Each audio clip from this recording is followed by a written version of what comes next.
我自己觉得剪辑风格其实有一点点难抓，难定义。对对对，因为其实有可能剪辑师大家都互相学习，所以这其实真的是蛮难的。你甚至用同一个剪辑师有没有？对对对，甚至真的有可能就是同一个剪辑师，这是真的很有可能的。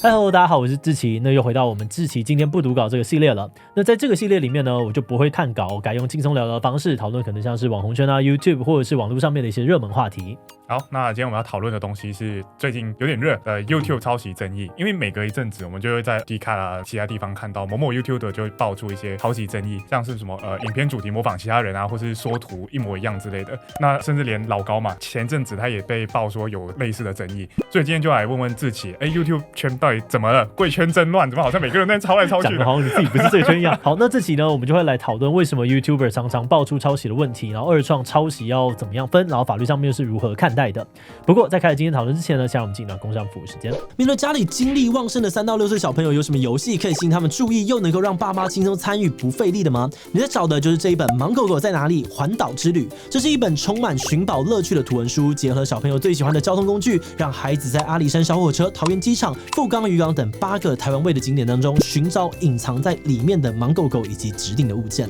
绘本的每一页细节都非常的丰富，仔细看的话呢，还会发现小人物们逗趣的一举一动，不仅好玩，更能够连带培养孩子看图说故事的能力，以及15分钟的专注力。目前盲狗狗环岛之旅呢，在官网有多项的优惠活动，输入志祺77的专属折扣码，还能够再打9折。现在就到资讯栏点击官网的连结，一起来找盲狗狗吧。好，那第一个问题嘛，就是不少网友都会说，为什么 YouTuber 整天都那边抄来抄去？那志祺，你觉得这是真的吗？大家为什么会这样想？之前有讲过嘛，因为演算法它会让一个创作者他其实不太好跨出某一个领域，所以你可以想象，大家一直在发东西的时候，他就会在同一个主题里面，然后把那个主题或者那个社群里面大家在意的事情就不断的去挖，不断的探寻。那在这个过程当中，假设说今天某一个领域里面它很热门，例如说美食好了，或者是例如说现在 K-pop 相关的，可能是一个很主流的领域。那这个领域你就会发现众多的创作者都会涌入嘛，因为那边受众多，然后厂商可能也很多，所以大家都过去了之后，其实就很容易导致主题的重叠，然后大家可能也都看同样外国的影片，所以在这个过程当中，其实主题重叠或形式重叠就非常的有可能发生。有的题材就是那些大家感兴趣的，可能就是那么多了。对，因为要创作一个新的东西，它有可能真的创作出来，但是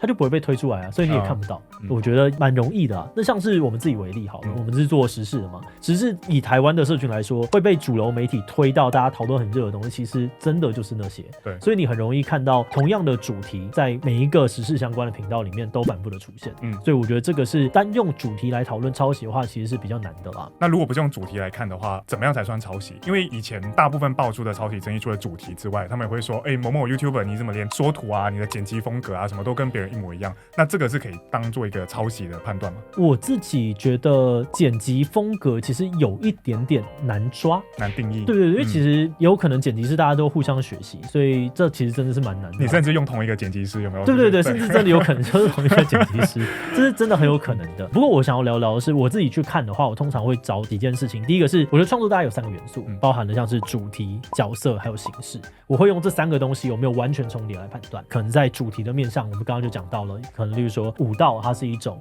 或者是昆虫它是一种，或者是自己今天去讲这个南海战争，这是一种，就是这是一个主题。然后在角色，就是你自己会有你自己的观点，或你自己的价值观，或你怎么样做这个东西。那这个东西是你跟社群互动而成的，所以每一个人应该都不一样。有的人可能他担任的就是吐槽的角色，有人担任他是骂的角色，有人担任的是好好的分析的角色。所以我们今天在遇到同样一个，例如说南海争议好了，有的人的做法他可能就会是就是一直狂骂。有的人做法可能就我们来看看这到底发生什么样的事情。那有的人做法就是吐槽说这个东西太扯了吧，巴拉巴拉。所以这种你要用什么样的观点出发去看一个主题，这个东西就是你的角色。然后这就是形式，例如说 vlog 是一种形式， podcast 是一种形式，或者是我今天这样静态的，然后在镜头前面慢慢的讲，我觉得这也是一种，或者是像新闻播报，这也是一种形式。所以它总会有3种不同的元素在里面去，有像是拉霸机一样这边排列组合。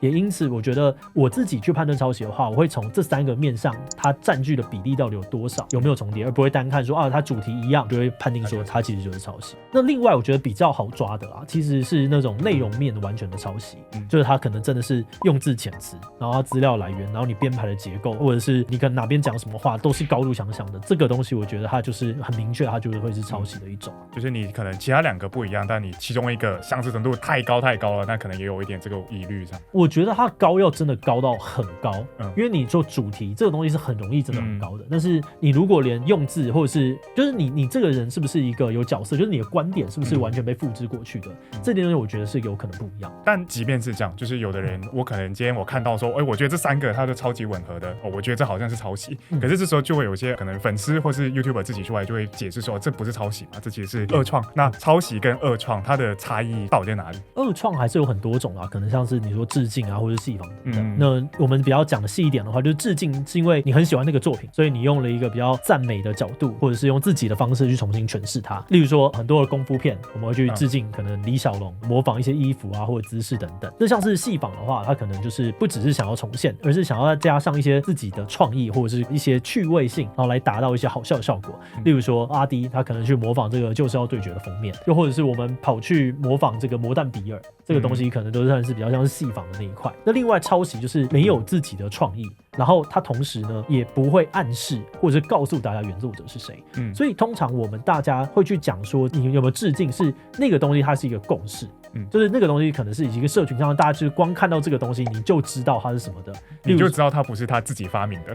对，他其实甚至会把那个画面特别的去放大或者是镜头。例如说你看到一些迷因嘛，就是例如说你拿着一个人然后拿着2把枪，然后说这个东西就比较好用，大家就知道说他不是要故意抄什么，他是要去弄一个迷因，然后让大家因为知道你在干嘛然后而搞笑。或者是我们以前看 Keroro 的时候， Keroro 里面会有很多模仿这个钢弹里面的名台词，你就知道他不是要抄，他是故意要创造这个情节让知道的人去笑他。原来有这件事吗？从来不知道。Keroro 超级多，Keroro 是那个时候二创跟致敬的巅峰之作。所以有些人在讨论这件事情的时候会把有没有暗示跟有没有明示这件事情放得很重要，因为呢这个界限它真的很模糊。那你有没有让大家知道跟让大家去追溯，然后或者是下面的人去讨论这件事情的时候，大家是不是抱着一个有趣的氛围在讨论的，那可能是一个有点幽微的界限。好，但刚刚讲的比较是我们作为一个创作者的角度去思考抄袭是什么嘛。那在法律上你觉得是怎么去看抄袭这件事情？如果今天我觉得谁在抄我们，我可以直接把他告上法院吗？你这个要问这个问题你应该去问律师不是问我有时候大家就问我一些问题，我想说我不是法律专家，你问我这干嘛？我们就是分享一些对于可能之前研究这个主题的一些感想而已大概是这样子。我自己的理解，抄袭是法律上面来说就是你违反了著作权法，是这个样子。那要满足这个法律上面它其实会有2个要件。第一个呢是你必须要事前的知道这个作品存在，而且你有接触过。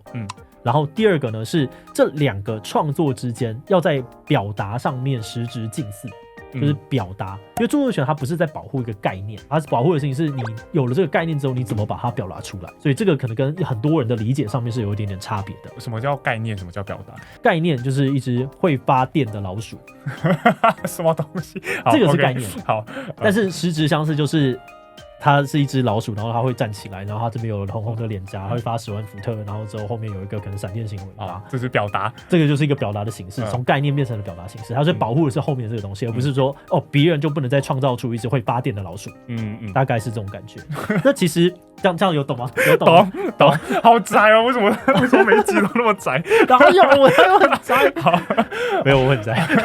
但是你刚刚讲对一个问题，就是因为第2点它是比较模糊的，所以什么样的程度算是实质相似，其实是很主观的事情。那这个就是要看法官去怎么想的。然后我觉得刚刚我们提到的第1点其实也很难，就是什么叫做前面有接触过？因为你抄袭代表的事情是我先看过，然后我把你这个概念弄过来。但我可以说我自己想的刚好对英雄所见略同，真的有可能是这个样子。所以在前面这一点就变得很重要，就是你要先知道它存在，然后你有曾经接触过，然后后面呢又创造出一个跟这个东西很像的东西，你才可以证明他在侵犯他的制作财产权。你要去证明这件事情才有办法的。没错。不过刚刚我们讲的都是法律上面的状况，就是其实实际上大多数的抄袭争议，创作者都不会真的去走这个法律途径然后目前也没有太多的判例，所以大家其实不是那么好去掌握法官的标准在哪边啦。那因为我们今天这个节目形式的关系，所以我只能够大概讲一下。但如果各位观众你们是有兴趣的，你们可以去看一下我们之前做过的影片，会比较完整。那刚刚听起来就是法律面上有很多可能很复杂的事情嘛，可是我们在实际面对的问题就是大家就觉得YouTuber 抄袭很多那我们是不是可以透过直接把这个法律修得更严谨来解决这件事情？修改法律其实实际上也很困难吧，因为它会蛮容易出现一些负面的效果的。你知道，如果定得太松，创作者的一些心血结晶就无法被保障嘛。那大家就不愿意去创作，不愿意去累积，那就可能会导致一些产业上面的萧条，就大家不愿意去做新的事情。那如果定得太紧的话，其实反过来可能也会阻碍一些创新，因为到处都是红线，好像一个巨大的资本，他先把这个东西全部抢占之后，其他人什么东西都不能做，那创作就会可能会变得更保守。其实智慧财产权这件事情，虽然我们现在好像是一个大家都要保护，然后大家都要非常的遵守的这件事情，但其实它是有很多争议的。很多争议？对，像有些人会说，智慧财产权它就是一种资本阶级在剥夺一些非资本阶级的一个很重要的武器。例如说，为什么今天我创造出来一个东西，它就可以用这么久？迪士尼画了一只米老鼠，它为什么就可以用那么久？然后现在还可以想办法不断的把它延长。然后一些童话，明明它的来源也是童话故事，就是民间的童话故事。有些人会去讨论这件事情，又或者是今天我们去创造了一个很大的东西之后，有资本或者有政治势力的人，他们就会想办法把那个东西巩固在自己身上。但是这件事情一开始大家会同意说，对，我要让智慧财产权拥有，是因为要鼓励创新跟鼓励研发。所以我们最为的其实是最后的这个目标，就是它能够带动大家的生活持续的进步跟往前嘛。可是如果你今天换一个角度想，今天我们都没有智慧财产权，或者是智慧财产权再变得更松一点，是不是大家其实看到这个东西，它也有可能更有办法去做很多的事情？你越 open， 然后这个东西可能会越发展得更好。其实跟迷因蛮像的嘛，就是当迷因没有版权的时候，它的生命力就极度的旺盛，它就不断的在变成新的东西出来。所以我觉得它很矛盾，它很好玩，就是我们的确要保护，不然的话有些人会不愿意创新。但是如果我们保护了过紧的话，那就导致说我们原本去设下这个规定的这件事情反而不会成立。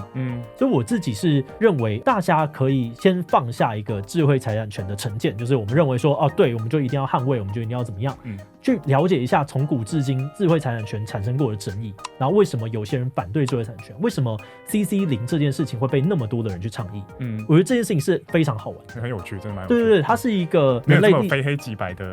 对，它比大家想象中的还要有趣很多。我很推荐大家去看一些相关的故事。另外像是你看授权本身也是一个很酷的事情。授权？对啊，就是我今天这个东西我是授权给你用一下。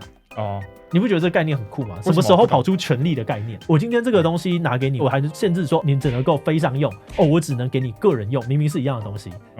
你如果今天跟第二个人分享这个东西是有问题的，为什么这样就有差了？对，同一个东西，为什么今天我们会接受这件事情？就是我们光去思考就很有趣。例如说音乐也是权利的一种嘛，就为什么我今天购买了一片 CD， 然后我拿到这个音乐，这个音乐我不能够在公众播放，我只能在家庭里面播放。然后我不能在我的 YouTube 里面播放。我这边没有任何答案，但我觉得这件事情非常的好玩，大家可以去查一下相关的故事，这是很有趣。那总结来看的话，你会怎么去看待现在我们常常听到 YouTuber 抄袭争议？其实我觉得确实是会有很多的抄袭啊，也觉得这样的状况是不太好的。但是这件事情如果是要到法律里面的话，其实法律判定的侵权跟大家眼中的这个抄袭，其实是我觉得有一点点差异的。就是因为我们在讨论的事情就是道德上面的事情，有些人就想说你去告，那我觉得单从法律想要来约束抄袭这件事情可能是不是那么有效的。这其实还是一个社会文化的一个状态啦，就是你要整个产业的文化是这个样子，而且其实它是要有一些社群的约束力。就是我今天这样子做，所以你会被大家抨击，你会被大家排斥，所以最后大家就会在产出的那个过程当中更加的小心。我觉得社群的力量去约束这件事情。对，其实蛮多事情都是要靠社群的力量。就我们彼此觉得我们想要的是一个怎么样子的创作环境或者社会的环境，那我们大家就要一起去做啊。那我也是站在一个比较 YouTuber 的角度的话，我就觉得说大家还是要更谨慎的面对这件事情。因为如果让大家都觉得说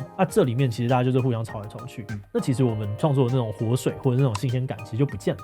对，所以我会觉得大家应该多多的讨论，然后好好的去想一下说，对我的这个是不是真的有经过我自己的转译？因为创作它其实就是一个输入，然后转译跟输出的过程。如果我今天我就是输入，然后没有经过我的生命的任何历练，我就直接把它输出，那这个东西其实即使你的角色形式主题可能都差不多，即使你没有被发现，我也会觉得这样子其实创作还有意义吗？对对对，还有意思吗？还有意思吗？所以我会觉得这个转译是蛮重要的啦，你必须透过这件事情去重新输出。那或许比起刚刚讲的角色形式或者是主题的这种很硬质的规定，我觉得好好在创作的过程当中，你去问自己说，我有没有经过我的生命的东西转译，所以让这支影片有了不一样的发展，可能会是一个更容易而且更长期的一种检视的方式。好的，那今天就到这边吧。那想问大家，如果你喜欢的 YouTuber 被爆出了抄袭争议，你会怎么样想呢？最后，如果你喜欢今天的影片，欢迎分享出去，让更多人一起来聊聊 YouTuber 之间的抄袭争议。此外，也可以点击这个地方看看其他的相关影片。那么今天的这一期就到这边告一段落，我们就明晚再见喽，拜拜。